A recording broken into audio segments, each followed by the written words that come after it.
परम सुखदं केवलं ज्ञानमूर्ति द्वन्द्वातीतं त्रिगुणरहितं तं नमामि सद्गुरु।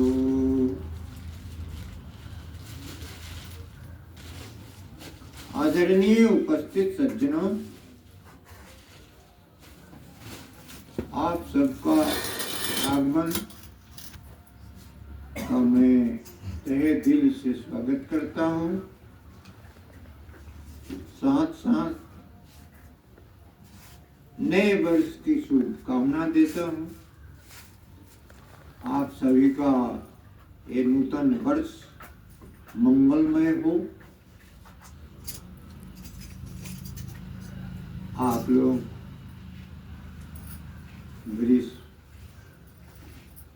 इस आज के ठंडी के दिन में मेरे आग्रह को स्वीकार किया, मेरे निवेदन को आप लोगों ने स्वीकार किया। हमारे लिए बहुत खुशी आनंद का आज दिन है। आप सबों का दर्शन पाकर मैं धन्य हो गया। इसका कारण है, ऐसा कोई प्राणी नहीं जिसके अंदर परमात्मा नहीं रहते। सभी प्राणियों में परमात्मा निवास करते हैं। इसलिए आप सभी में परमात्मा निवास कर रहे हैं और इतने समूह में आकर इस धरती को आप लोग पवित्र करेंगे। परमात्मा के संबंध में कुछ खास इस तरह के सूत्र दिए गए हैं जो अगर मनुष्य बराबर याद करे तो उस यादगारी से ही परमात्मा को प्राप्त कर सकता है और कुछ भी नहीं करना पड़ेगा उसको। ईश्वर सर्वव्यापी है। ईश्वर परम चैतन्य है। सर्वव्यापी के साथ अगर परम चैतन्य है तो सबको जानता है, इसलिए उसको सर्वज्ञ भी कहते हैं। सर्वव्यापी, सर्वज्ञ, परम चैतन्य, सर्वसाक्षी, सारे सुख के दाता, क्योंकि वो आनंद स्वरूप है। आनंद की परिभाषा होती है सुख की वह सीमा जो अनंत हो, यानी उसका सीमा है ही नहीं है। अनंत सुखम आनंदम, तो वो आनंद स्वरूप है। चैतन्य स्वरूप होने के नाते उसको चित्त शब्द जोड़ा गया और अपरिणामी सत्ता होने के चलते, अपरिवर्तनशील सत्ता होने के चलते उसमें कोई परिवर्तन नहीं होता, इसलिए उसको सत्य कहा गया। इसलिए उसका नाम सच्चिदानंद है। तो आप सभी सच्चिदानंद हैं, सभी परमात्मा है। प्रत्येक प्राणी परमात्मा है, क्योंकि बाकी उसका जितना स्थूल शरीर है वो सब परिवर्तनशील है, लेकिन उसके अंदर रहने वाला जो है सब अपरिवर्तनशील है। सत्य है, अनंत स्वरूप है, परम चैतन्य है, जो सब आपके अंदर रहता है, सभी प्राणियों के अंदर रहता है। इसी को जानना है। क्यों जानिएगा? क्या कारण है? परमात्मा तो जिस समय ये किसी तरह की सृष्टि नहीं थी, उस समय तो एक अकेला अस्तित्व था ना। तो उनको आनंद लेना पड़ता है अगर किसी से, तो कहाँ किससे बतियाते, किसको देखते, किसका स्पर्श करते। तो परमात्मा ने सोचा, लोगों का, ऋषियों का अनुमान है, संतों का ये अनुमान है कि परमात्मा में इस तरह का एक स्पंदन, इच्छा नाम की स्पंदन हुई कि एको हम बहुश्यामा, मैं अनेक हो जाऊं। और ये सृष्टि की रचना शब्द से किया, क्योंकि उस परमात्मा के पास है कुछ पदार्थ तो था ही, कुछ गुण तो था ही। उन गुणों में परिवर्तन लाने के लिए स्पंदन पैदा कर दिया,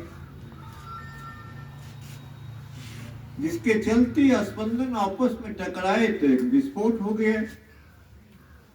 विस्फोट से शब्द प्रकाश हुआ।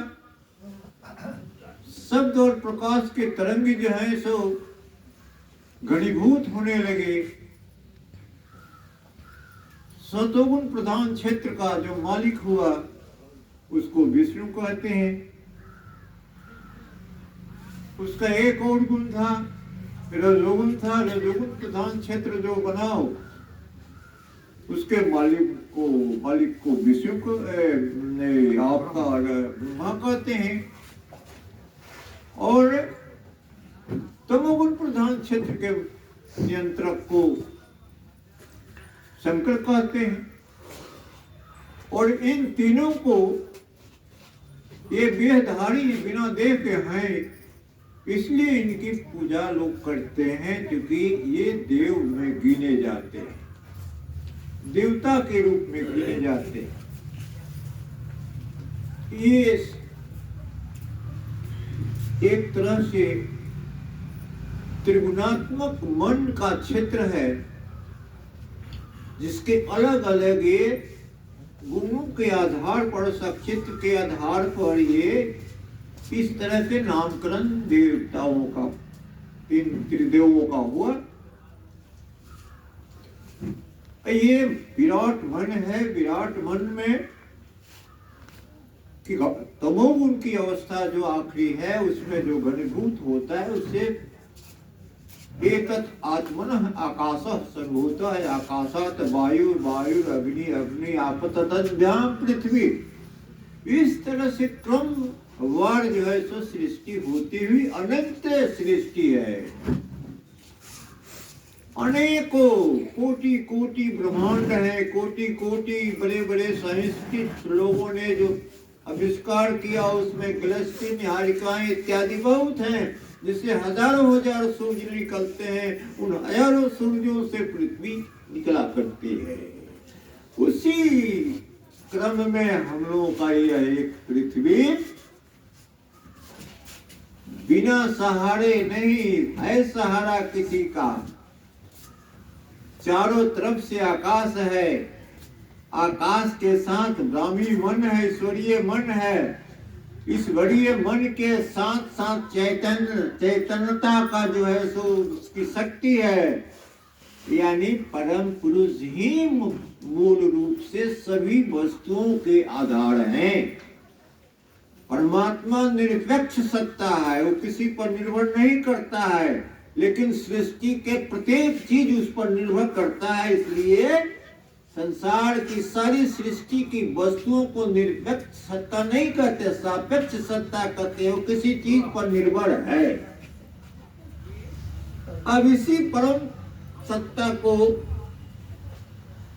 जानने के ख्याल से उसको वापसी गति जाने के लिए, क्यों प्रकृति का ये गुण है। वैज्ञानिकों ने इसे साबित कर दिया है कि जहां से जिसकी उत्पत्ति होती है वहीं पर वो जाकर पुनः लय करता है। तो सपोज कीजिए कि पशु तो साधना नहीं कर सकता, पशु में उतनी चेतनता नहीं है जो वो परमात्मा के विषय में कुछ सोच सके। यद्यपि परमात्मा उसके में अंदर है, उसके कण कण में, उसके रग रग में है, लेकिन मानसिक विकास नहीं हुआ, जिसके चलते वो न विषय परमात्मा के विषय में कुछ सोच सकता है, न उसको पाने के लिए प्रयत्न कर सकता है।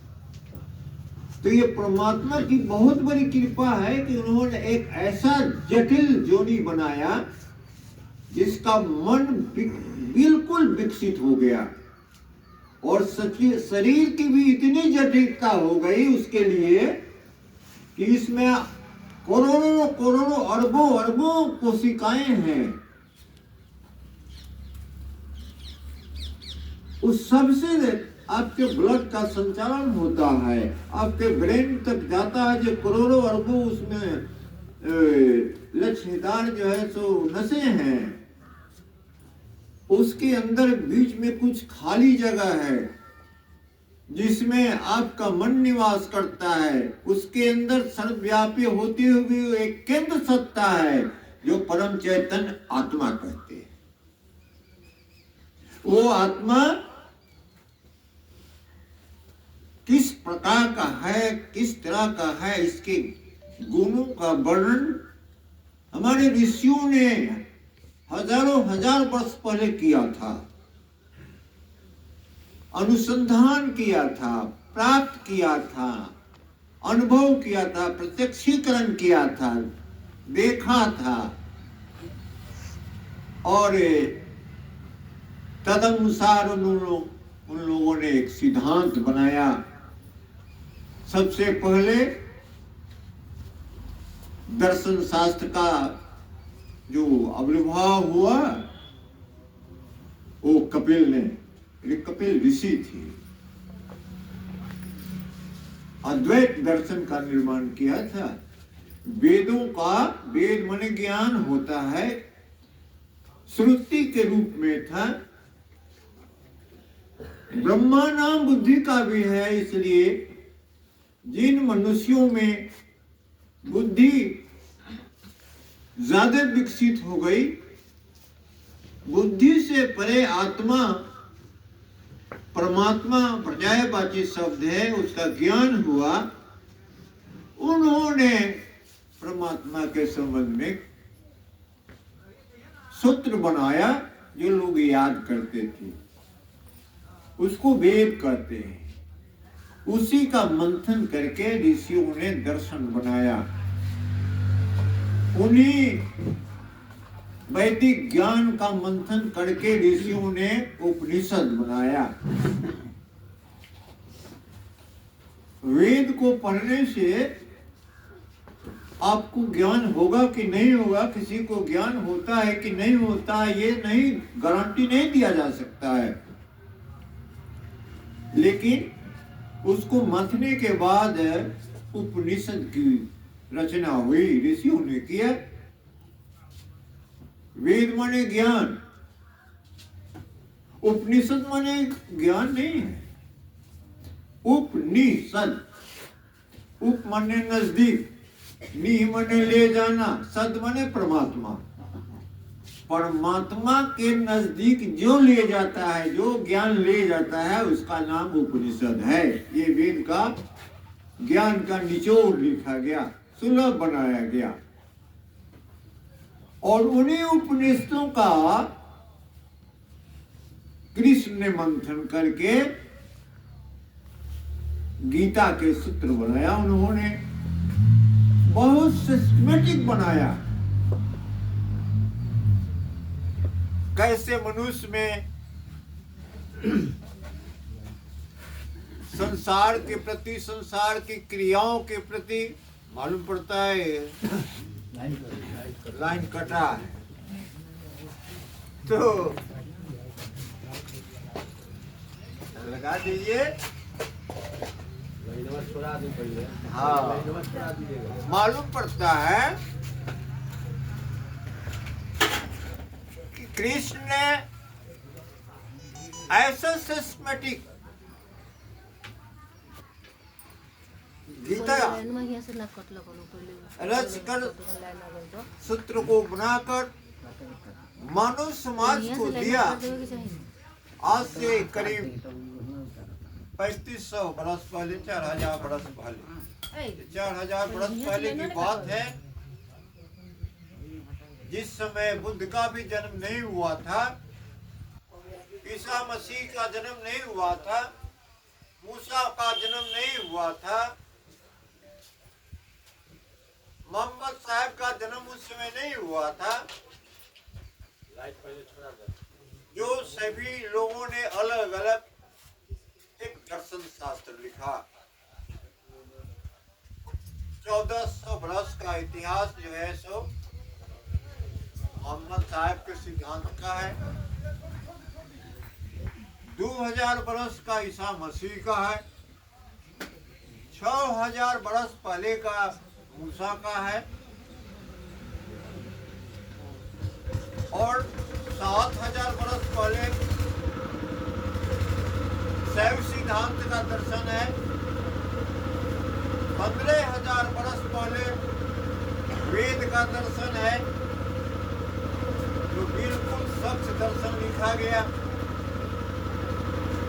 आप उम्मीद कर सकते हैं कि विश्व का जितना भी दर्शन है, जितना भी परमात्मा के संबंध में लोगों ने विवेचन किया, सूत्र दिया, मनुष्य को परमात्मा को प्राप्त करने के लिए अपना दर्शन दिया, चारित्रिक सिद्धांत दिया, आचार विचार का विधान बनाया। भारत के ही आधार पर सारे देशों के सिद्धांतों में सूत्र बनाए गए, सिद्धांत लिखे गए। सब में भारत का जो आध्यात्मिक सिद्धांत है उसमें समावेश किया गया है। क्या करते हैं आप चुपचाप बनाइए। अब आप सोच सकते हैं, अगर आप पढ़ेंगे तो सनातन धर्म की जो व्यवहारिक बातचीत है, व्यवहारिक क्रियाकलाप है, मनुष्य को चलने के लिए, परमात्मा को पाने के लिए सनातन धर्म का जो सिद्धांत है, कम और बेसी सभी धर्मों में डूबा हुआ है। सभी धर्मों में डूबा हुआ है। चाहे आप कुरान शरीफ पढ़ लें, बाइबिल पढ़ लें, मूसा साहब का ओल्ड टेस्टामेंट पढ़ लें, चाहे आप बौद्ध दर्शन पढ़ लें, चाहे जैन दर्शन पढ़ लें, सब में सनातन धर्म के सिद्धांतों का समावेश है।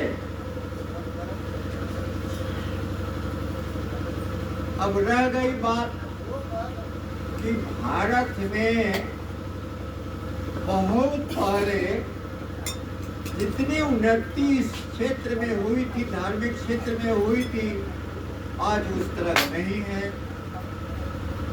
ये देश पर विदेशों का भिन्न भिन्न आस्थाइयों का राज जिसके चलते यहाँ की सही सभ्यता संस्कृति नष्ट कर दी गई।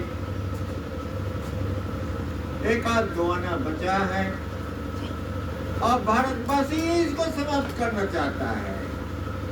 भारत के रहने वाले ही बहुत लोग इसको समाप्त करना चाहते हैं। फिर भी जिस देश में इस तरह की संस्कृति उपजी थी, जिस देश में परमात्मा के संबंध में मौलिक सिद्धांत लिखे गए थे, प्राप्त हुआ था, वो तो खत्म समाप्त नहीं हो सकता है, कभी भी नहीं होगा। चाहे प्रकृति इसके लिए जो भी विधान करे, चाहे प्राकृतिक आपदा से आधा मनुष्य 3/4 मर जाए, चाहे आधा मर जाए, चाहे आपस में कट झड़ कर मर जाए,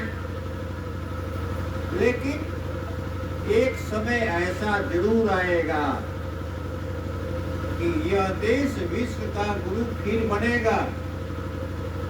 इसका सिद्धांत पूरे विश्व में मानेगा लोग। और विश्व बंधुत्व का जो नियम सनातन धर्म में बना था, जिसका प्रचार पूरे विश्व में इस शब्द का है, वो विश्व बंधुत्व कायम होकर ही रहेगा। आज नहीं कल मनुष्य तो मरता है, शरीर मरता है, आत्मा तो किसी का मरती नहीं है। बार बार जन्म लेता है लोग, तो हर मनुष्य बार बार जन्म लेगा। कभी कभी कुछ अच्छे लोग आ जाते हैं, आध्यात्मिक रहस्य को बता देते हैं, उनको आगे बढ़ाने का कोशिश कर देते हैं, लेकिन आएगो ने एक ही छोड़ देते हैं कि एक पंथ बना देते हैं, एक संप्रदाय बना देते हैं, एक संस्था बना देते हैं।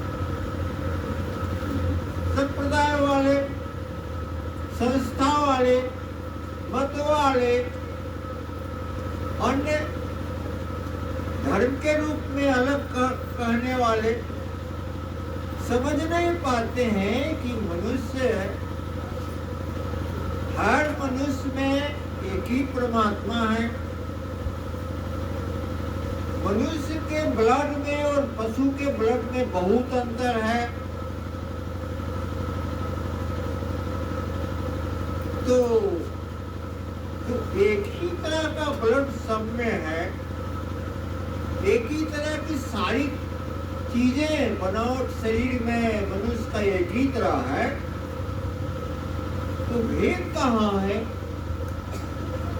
अब मैं आपको और नजदीक ले चलता हूं। कोई मनुष्य बीमार पड़ता है, आप लोगों ने देखा कि कभी पशु के रक्त से उसका इलाज हो, अगर उसको खून की कमी हो जाए तो पशु का रक्त चढ़ाया जा सकता है, लेकिन पशुओं के मांस से उसी रक्त के अनुसार खून मनुष्य में बनता है, तो क्या मनुष्य का मन विकृत होकर पशु के ऐसा नहीं हो जाएगा? आज जब मनुष्य का मन पशु के ऐसा हो जाएगा, तो शरीर उसके अनुसार, उसके कंट्रोल में पशु का ऐसा काम करेगा कि नहीं करेगा? और अगर मनुष्य का शरीर सुपर मनुष्य के ऐसा हो जाए, सब छोड़कर बिल्कुल सद्गुणी वस्तु को खाकर, बिल्कुल सद्गुणी वस्तु को जो मनुष्य खाता है, उसका शरीर सुपर ह्यूमन हो जाता है, श्रेष्ठ मनुष्य यानी देवता के ऐसा शरीर हो जाता है। उसको परमात्मा को प्राप्त करने में कितने कठिनाई हो सकती है? क्या सुविधा हो गई? इसलिए भूल कर भी अन्य प्राणियों का, अन्य योनियों में जन्मे लोगों का भूल कर भी उसका मांस का आहार नहीं करना चाहिए। यानी मनुष्य अपना पतन अपने खुद कर रहा है कि मानसिक विकृति हो जाएगी, और मानसिक विकृति से शारीरिक विकृति हो जाएगी, शारीरिक विकृति से वो उतना ही दूर चला जाएगा जितना एक पशु चला जाता है। पशु में बहुत श्रेणियां हैं। अब जिस श्रेणी का मनुष्य तामसिक होगा तो पशु जोनी में जाएगा, उससे भी ज्यादा अगर और ज्यादा तामसिक बन जाएगा तो खूंखार जानवर होगा, इस तरह से उससे भी ज्यादा होगा तो कहीं पेड़ वृक्ष हो जाएगा। इस तरह से मनुष्य करोड़ों जन्म तक मनुष्य का डाइवर्सन होता है, नीचे जाता है, गिरता है। फिर करोड़ों वर्ष के बाद वही वृक्ष जो है सो पशु होगा, फिर पशु होकर फिर मनुष्य होगा, लाखों बरस बीत जाएंगे। परमात्मा ने बनाया कि ऐसे मनुष्य को बनाया जाए जिसे इसका विकसित मन मुझको याद कर ले, मुझको पकड़ ले, मुझ में मिल जाए अपनी उन्नति को करके। मानसिक उन्नति को करेगा तो शारीरिक उन्नति आप से आप हो जाएगा। मानसिक विकास से शारीरिक परिवर्तन होते जाता है, चमड़ा पतला होते जाएगा, मन तीक्ष्ण होते जाएगा, उसका रेडिएशन, उसका बढ़ाव दूरत्व बहुत बढ़ जाएगा। जितना बड़ा व्यापक परमात्मा है उतना बड़ा व्यापक आपका मन हो जाएगा, आसानी से परमात्मा में मिल जाइएगा। इसलिए परमात्मा ने बहुत सोच विचार कर भिन्न भिन्न जोड़ियों से एक सुपर जोड़ी बनाया मनुष्य, मानव। मानव माने मन प्रधान जीव, मन प्रधान जीव, इसको मानव कहते हैं। क्या गुण है भाई? अतो माना मनुष्याना मोक्ष बंधन कारणों। मन जो विकसित इतना है कि चाहे तो नीचे पताल में गिर जाए जोनियों में, या नहीं तो परमात्मा को पा जाए, इतना ले आकर परमात्मा ने छोड़ दिया। आप सोचिए कितने भाग्यशाली सारे मनुष्य लोग हैं कि ऐसा जोनी प्राप्त हुआ परमात्मा की कृपा से। बहुत बड़ी कृपा, ये मनुष्य मन प्रधान जीव हो गया। हाँ, थोड़ा अंतर है, क्योंकि एक मनुष्य 50 जन्म से मनुष्य होते आ रहा है। एक आदमी अभी 10 जन्म हुआ है, एक आदमी का तो अभी 5 बार हुआ है। तो ये मन में, मन के क्षेत्र में आपका जो गुणात्मक स्थिति है, अस्तित्व है, उसमें अंतर पड़ेगा। तो किसी में सतोगुण बड़ा है तो खूब परमात्मा को याद करेगा, किसी को रजोगुण बड़ा है तो दूसरा के झगड़ों भी लगाएगा, काट छाट भी करेगा, दाव पेच भी चलाएगा, चंचल भी रहेगा। तमोगुण प्रधान है तो ज्यादा सुतवो करेगा, झगड़ों करेगा, मारपीट करेगा, हिंसा करेगा, परमात्मा से नफरत करेगा, मनुष्य से नफरत करेगा, पशुओं को काट कूट करेगा, तमोगुण प्रधान जीव हो जाएगा।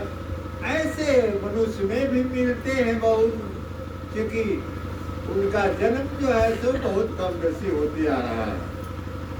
अब चलिए हम लोग और आगे बढ़े। तो मनुष्य को अधिकार है, परमात्मा को पाने का अधिकार है, क्योंकि इसके मन की बनावट किसने किया? परमात्मा ने किया। उसने ये योग्यता दे दिया बनाकर, इसका अधिकार हो गया कि मैं आपको खोजना मेरा अधिकार है, आपको पाना मेरा अधिकार है, पैतृक अधिकार है। आप पैतृक संपत्ति का अधिकार कैसे है? सवाल करते हैं, कोर्ट तक दौड़ते लगता है लोग, दौड़ता है लोग, क्योंकि खानदानी जमीन। तो ये परमात्मा का मन इसमें रुका हुआ है अंश रूप में, लेकिन उतने पावरफुल है, अगर इसको सफाई कर दिया जाए तो आपका अधिकार है परमात्मा को खोजने का। अरे आप ही का मन मेरे में है, आप ही का अंश है, आपने इसमें को विकसित किया, उसके अनुसार शरीर बना कर दे दिया, तो मेरा अधिकार है आपको खोजने का, मेरा अधिकार है आपको पाने का, मेरा अधिकार है आप में मिलने का। ये मनुष्य कह सकता है। आप परमात्मा के द्वारा अधिकृत है या आपको ये बोध हो रहा है? अब अगर आपको ये बोध हो रहा है कि मैं परमात्मा का अंश हूँ, मन, आपका मन परमात्मा का अंश है और परमात्मा मेरे अंदर है, मेरे शरीर के कण-कण में है और पूर्ण रूप से जिससे सूर्य की करोड़ों सूर्य जहाँ तहाँ चमक रहा है अपने पावर के अनुसार, जिस तरह ताकना मुश्किल है मनुष्य के लिए, वैसे सूर्य के रूप में परमात्मा आत्मा के रूप में आपके एक न्यूक्लियस बनकर, एक केंद्र बनकर रहते हुए आपके सारे शरीर में फैले हुए हैं। इनको अगर आपका मन जान जाता है, अपने मन की मलिनता अगर दूर कर देते हैं, आप उसमें मर्ज कर जाइएगा। पत्थर पानी में मर्ज नहीं कर सकता है, डूब सकता है लेकिन पानी नहीं बन सकता है, लेकिन पानी पानी बन जाता है। पर पानी का रूप है, पत्थर है, लेकिन कुछ कारणवश से पिघलता है तो पानी बन के मिल जाता है। अगर मन जो है, शरीर है, स्थूल हो गया है, आप इसको सूक्ष्म बना सकते हैं, खान पान से सूक्ष्म बना सकते हैं। मन को आप सूक्ष्म बना सकते हैं, परमात्मिक चिंतन से बना सकते हैं। शरीर के में जो परिवर्तन आएगा शुद्ध भोजन से, उसके चलते मन में परिवर्तन आता है, चिंतन से परिवर्तन आता है, कुछ क्रियाओं से परिवर्तन आता है। जैसे शारीरिक क्रिया, कुछ शारीरिक क्रिया करेंगे, आसन करेंगे, प्राणायाम करेंगे, स्थूल क्रिया है, शारीरिक क्रिया है। आप उससे थोड़ा सूक्ष्म क्रिया है, आप जप कर सकते हैं, उससे भी सूक्ष्म क्रिया है, ध्यान कर सकते हैं। ये क्रियाओं को करने से आपका मन जो है सो बिल्कुल सूक्ष्म हो जाएगा, शतोगुण प्रधान हो जाएगा। शतोगुण प्रधान में एक क्रिया होती है कि एक क्रियाएं ठीक हो गई तो आपको समाधि लगने लगता है। अब समाधि का क्या लगता है सो बताइए। समाधि का मतलब होता है सतोगुण का जो तरंग है, रजोगुण का जो तरंग है और तमोगुण का तरंग है, ये सम हो जाए, इक्वल हो जाए तो मनुष्य की समाधि हो जाती है। अगर थोड़ा अंतर है तो टेम्परेरी समाधि होगी। अगर बराबर, बिल्कुल बराबर हो जाए तो परमानेंट समाधि होगी। ये समाधि क्या है? उपलब्धि है, उपलब्धि है, यानी परमात्मा का प्रत्यक्षीकरण का ये एक है अंतिम रिजल्ट है कि आपने निचले तरीकों से अपने शरीर को साफ किया, उसको मिलाकर भिन्न भिन्न क्रियाओं को किया तो आपका मन साफ हुआ और मन की सफाई और शरीर की सूक्ष्मता से आप समाधि को प्राप्त करने लगे। उसमें अगर बार बार होते रहा तो आपका बुद्धि जो सबसे सूक्ष्म सतोगुण प्रधान क्षेत्र है वो साफ हो गया। रिजल्ट होगा कि सब में समता आने लगेगी और इसी समता का नाम समाधि है, जो आप परमात्मा को प्रत्यक्षीकरण करते हैं। और परमात्मा का प्रत्यक्षीकरण परमात्मा में लय करने का साधन बन जाता है। तो टेम्पोररी एंड परमानेंट आप जीवित रहते हुए भी टेम्पोररी इसकी अवधि बढ़ते जाती है, ड्यूरेशन बढ़ते जाता है, और अंत में परमानेंट समाधि में मनुष्य जो है सब परमात्मा में मिल जाता है। उसमें फाइनल डेथ होता है। किसका? मन का। आत्मा नहीं मरती है, मन फाइनली मर जाता है, यानी मर्ज कर जाता है। कहाँ? परमात्मा में मर कर जाता है। उसका स्पंदन परमात्मिक स्पंदन के अनुकूल बन जाता है, मर जाता है। यही तो परमात्मा ने बनाया और ये एक गीता है। इसी अवस्था तक पहुंचने के लिए गीता बहुत सिलसिलेवार से सिस्टमेटिक ढंग से कायदा के अनुसार 18 अध्याय का सृजन हुआ। लोग उसको समझ नहीं पाते हैं, उसके विज्ञान को नहीं समझ पाते हैं। अन्यथा बहुत सूक्ष्म विज्ञान है। आपके मन का एक अंश जिसको रजोगुण प्रदान करते हैं उसको अहंकार है, उससे अहंकार उत्पन्न होता है। अहंकार जो है उसको अपने अस्तित्व को बहुत मानता है, कर्तापन का बोध होता है। मैं कर रहा हूँ, ये मैं कर रहा हूँ, वो मैं कर रहा हूँ, वो मेरा है, वो मेरा है। अहंकार रजोगुण प्रधान शरीर मन, सतोगुणी भोजन चिंतन से एक सम होते जाता है, और आत्मिक क्षेत्र सतोगुण प्रधान में ये परिवर्तन होते लगता है। शरीर उसके साथ एडजस्ट करता है, समायोजन करता है, क्योंकि मन अगर पतला ज्यादा होते जाएगा तो शरीर को सूक्ष्म होना ही पड़ेगा,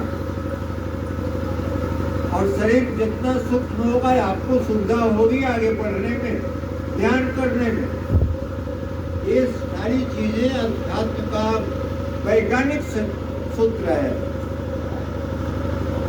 जिस आप कहते हैं कि अभी मैंने ये नहीं कहा कि अन्न में कौन सत्वगुण प्रधान है, कौन रजोगुण प्रधान है, कौन तमोगुण प्रधान है, लेकिन हमारे ऋषियों ने इसको बनाया है, लिखा। फल में कौन सत्वगुण प्रधान है, कौन रजोगुण प्रधान है, कौन तमोगुण प्रधान है, ऋषियों ने इसको टेस्ट करके लिखा है। कि विज्ञान अभी वहां नहीं पढ़ते, लेकिन कैटेगरी समझ गया है कि हाँ लोग पहले ऐसे किए हैं और ऐसे ऐसे इसका गुण होता है। अभी तक ले विज्ञान कहाँ तक पहुंचा? तो भौतिक पदार्थ को तोड़ फोड़ कर इलेक्ट्रॉन, प्रोटॉन, न्यूट्रॉन तीन को नाम रखा। इलेक्ट्रिक के तरंग को टुकड़ा टुकड़ा किया, उसको छिद्रावशन करके 3 भागों में बांट दिया है, उसके बाद नहीं आगे बढ़ा है। इसी का नाम ब्रह्मा विष्णु महेश को भी कहता है।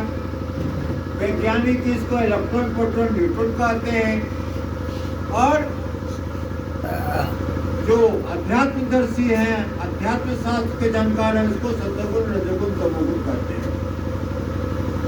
तीनों का गुण अलग अलग है, तीनों का काम अलग अलग है। अब मान लीजिए कि प्रकृति के प्रभाव के अनुसार शरीर पूरा होते चला जा रहा है, सारी शक्तियां कमजोर होती जाती है, तो उसके शरीर के चमड़े में, मांस में, हड्डी में तमोगुण बढ़ते जाता है। मन के साथ उसका लगाव कम होने लगता है। तो मन के साथ अगर शरीर का लगाव सही नहीं रहेगा तो मरेगा ना। डिटैचमेंट ऑफ माइंड, डिटैचमेंट हो गया, अलग हो गया मन, शरीर अलग हो गया तो मृत्यु है। कब अलग होता है? जब उसका तालमेल नहीं बैठता है। तालमेल कहीं नहीं बैठता है, तो बुढ़ापा आ जाए तो नहीं, कब तालमेल बैठेगा? जर्जर शरीर हो जाएगा, रोग के चलते सब खून निकल जाएगा, एक्सीडेंट के चलते खून निकल जाएगा, मर जाता है। ऐसा कोई रोग होता है कि उसका सारा जो पोषक तत्व है, उसमें पोषक जीवाणु जो हैं ब्लड सेल्स जिसको कहते हैं वो सब मर जाएगा, उसी को मार देता है, तो आप लीजिएगा। हर यहाँ करोड़ों अरबों खरबों जो शरीर में छोटे छोटे जीव होते हैं जिसको रक्त कोष कहते हैं, वो मन का हो सकता है, वो मदद करता है। तो एक थोड़ा सा मन बहुत तेज रहता है, वो कम हो जाएगा तो मूर्ख हो जाएगा, और कम हो जाएगा तो मर जाएगा, खून की कमी खत्म हो जाएगी, सेल्स लेस हो जाएगा, सेल्स लेस। ऐसा शरीर जटिल ही बनाया हुआ है, इसका जटिल मन है। अब बोलिए कि मनुष्य को साधना करना चाहिए कि नहीं, परमात्मा को याद करना चाहिए कि नहीं, और कायदे से करना चाहिए कि नहीं। आप देखिए शास्त्र क्या कहता है। आप चाहिएगा एगो सांप को मारने के लिए दिल में है तो लाठी चलाइएगा ऊपर से, मरेगा?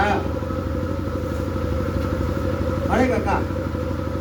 तो तुलसीदास यही कहते हैं,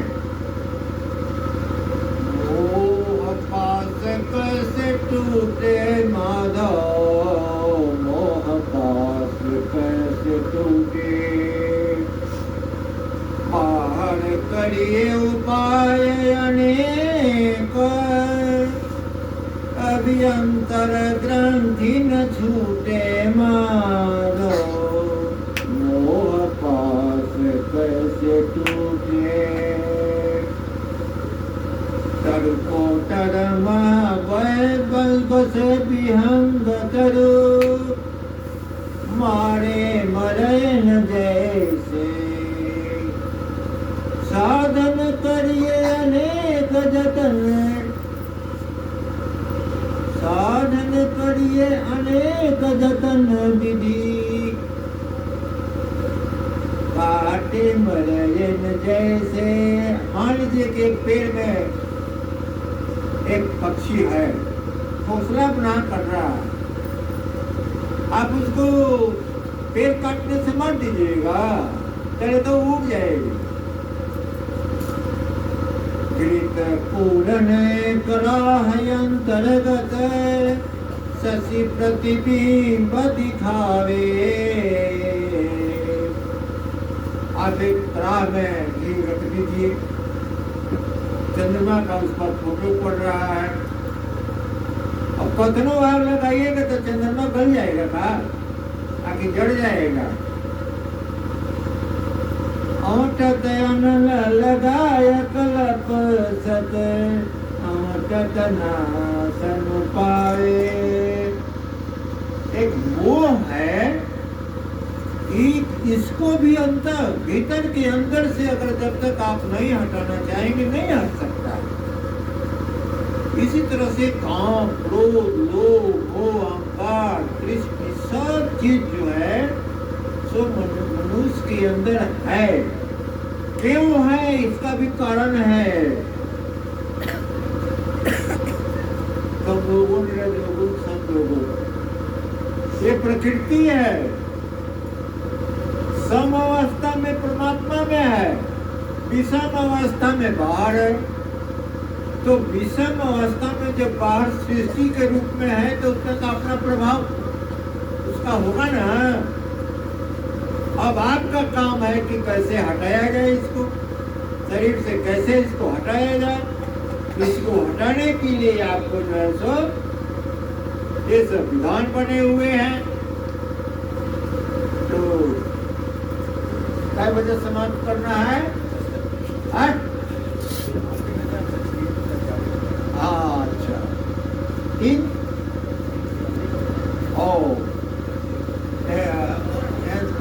जी पता लगाओ, ये मनुष्य जोड़ी सबसे उत्तम जोड़ी। मनुष्य को परमात्मा ने केवल परमात्मा को पाने के लिए बनाया, उसके विधान को लोगों ने बना दिया। कैसे पा सकते हैं यार?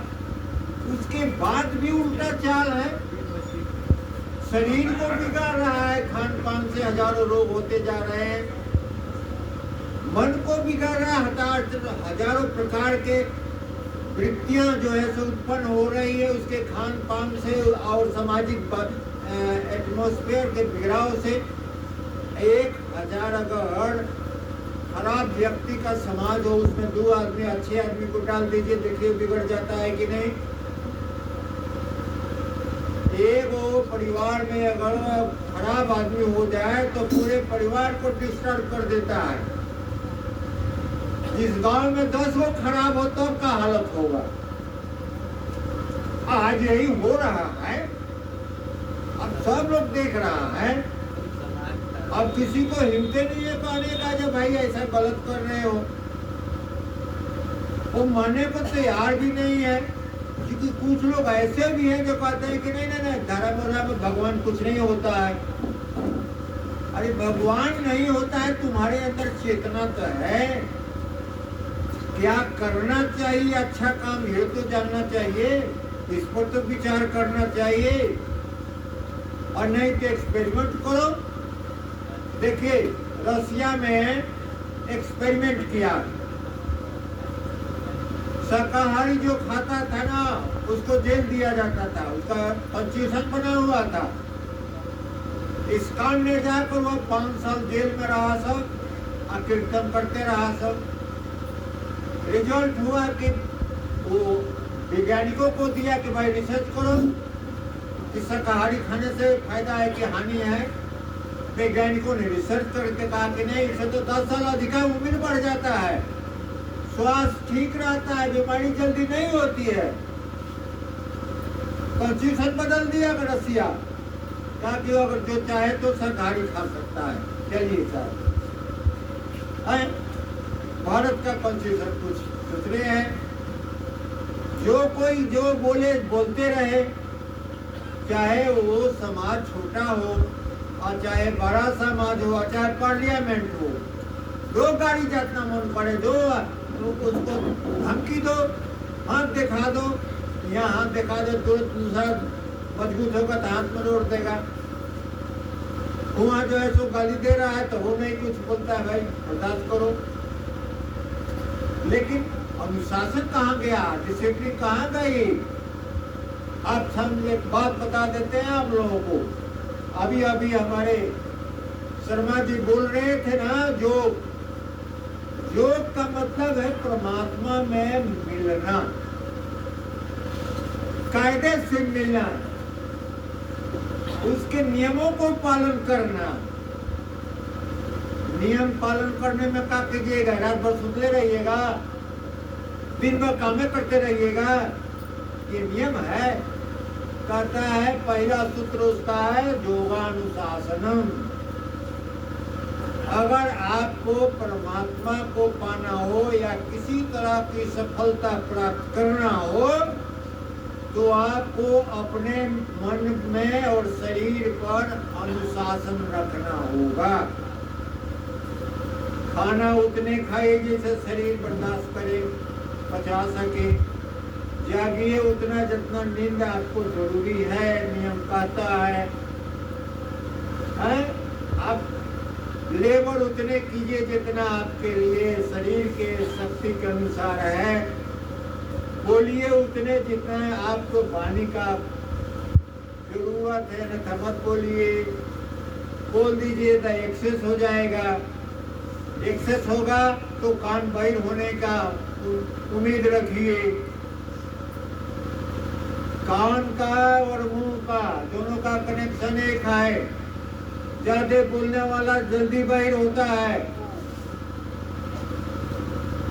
तो कीर्तन गाने वाला अधिकांश लोगों को बहिर देखिएगा।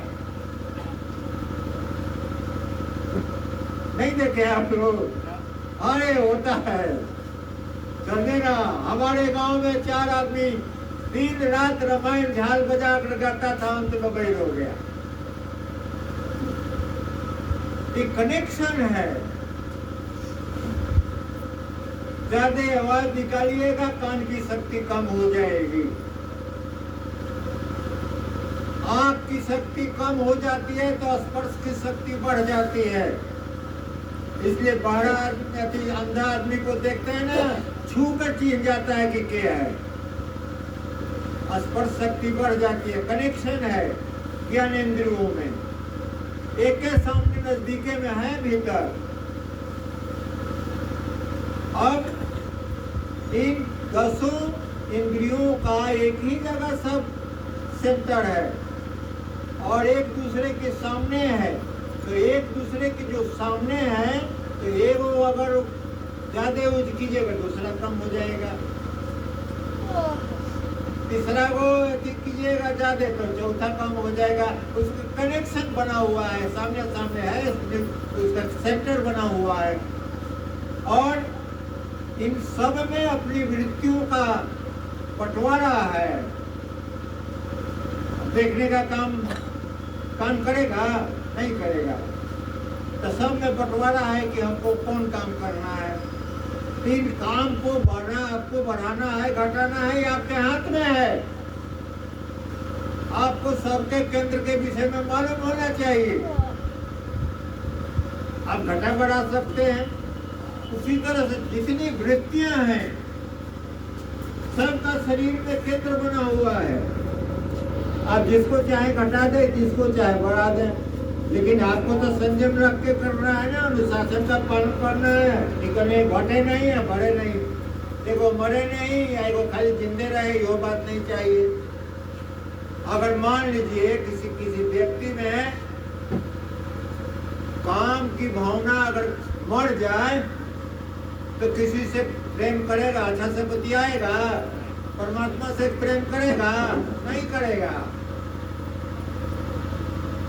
क्रोध को मार दीजिएगा, साफ 100% दूसरा काम कीजिएगा। लड़का पढ़ा सकते हैं, अपना लड़का को डांट सकते हैं, अच्छा रास्ता पर चलने के लिए कभी कभी डांटना भी पड़ता है ना, तब तो नहीं होगा वो। इसलिए संयम, हर काम में आपको संयम बरतना है। शरीर को ठीक करने के लिए इंद्रियों पर संयम और मन को ठीक रखने के लिए ज्ञानेंद्रियों पर संयम और समाज में एडजस्ट करने के लिए यम नियम का पालन, तब जाके आपको शरीर आपका एक देवता के रूप में परिणत हो जाएगा और क्रमेण देवता भवे। जिस व्यक्ति को दिव्य ज्ञान का सहारा मिल जाता है वो व्यक्ति परमात्मा बन जाता है, वो सदृश हो जाता है। बशर्ते कि त्रिसंकल्प से वीर भावेन पूजये, वीर भाव सदा प्राप्त कर्मे न देवता भव, देवत्व को प्राप्त कर लेता है। मनुष्य में शक्ति दी हुई है। अब थोड़ा हम लोग अन्यथा एक दिन में ये चैप्टर बहुत बड़ा है। सारे शरीर के अंदर कितने सूक्ष्म शरीर है, उन सूक्ष्म शरीरों का क्या क्या काम होता है, किस चीज से उनकी वृद्धि होती है तो वो मन पर कैसे जाता है, ब्रेन नेर्व में जाएगा, वहाँ से उसका स्पंदन मन पर पड़ेगा, मन को ऐसे ध्यान में मदद करेगा। ये कायदा है। अगर ये कायदा सारे संसार में फैल जाए तो संसार की स्थिति कैसे हो जाएगी? वही वसुधैव कुटुम्बकम हो जाता है। पूरे विश्व के अधिक से अधिक आदमी अगर एक विचारधारा में इस नियमों का पालन करते हुए अनुशासनबद्ध होकर चलने से एक वसुधैव कुटुम्बक का जो है सो परिवार बन जाता है। ये और परमात्मा को भी पा जाता है।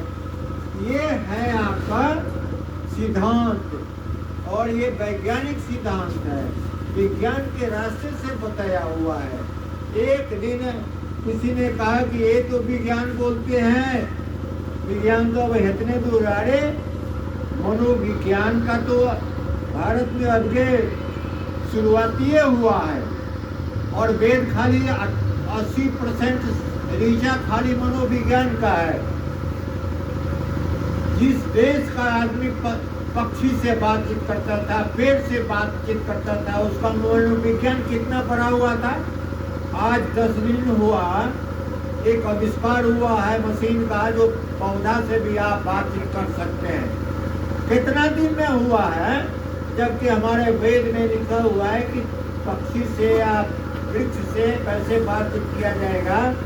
किसी पेड़ से जाकर पूछता था लोग कि आप में क्या गुण है, वो बोलता था तो जाके दवाई बनता था उस पेड़ से।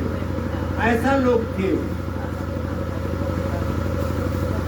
है माने हम प्रमाण उसका देते हैं। मेरे पास 200 बरस का एक किताब है, उसमें सब लिखा हुआ है। 200 बरस का है, पाना है बोले तब फूट जाएगा। और 25 ग्रंथों का संग्रह है वो। गीता कोई आदमी जानता है। गीता को समझना बहुत मुश्किल है।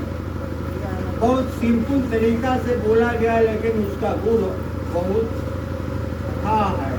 एक एक श्लोक पर एक किताब लिखते हैं लोग। बोलिए, वेद का भाष्य हुआ है, विज्ञान भाष्य हुआ है, विज्ञान से उसका ही हुआ है। हिंदी में निकला है, और पहले नहीं था हिंदी में। संस्कृत जटिल था, इसलिए कोई हिंदी करता ही नहीं। आज ये परिस्थिति है। आप जो है सो हम लोग समापन की तरफ हैं, और आप लोगों को बहुत बहुत बहुत धन्यवाद है। आप सबको मेरा प्रणाम। आप लोग बैठे रहिए, और तुरंत जो आखिरी कार्यक्रम है उसमें हम लोग एक भजन गाने के बाद हम लोग व्यवस्था करेंगे। कम से कम मुझ पर दया कीजिएगा, ऐसा दर्शन हमको दीजिएगा बढ़ जाए।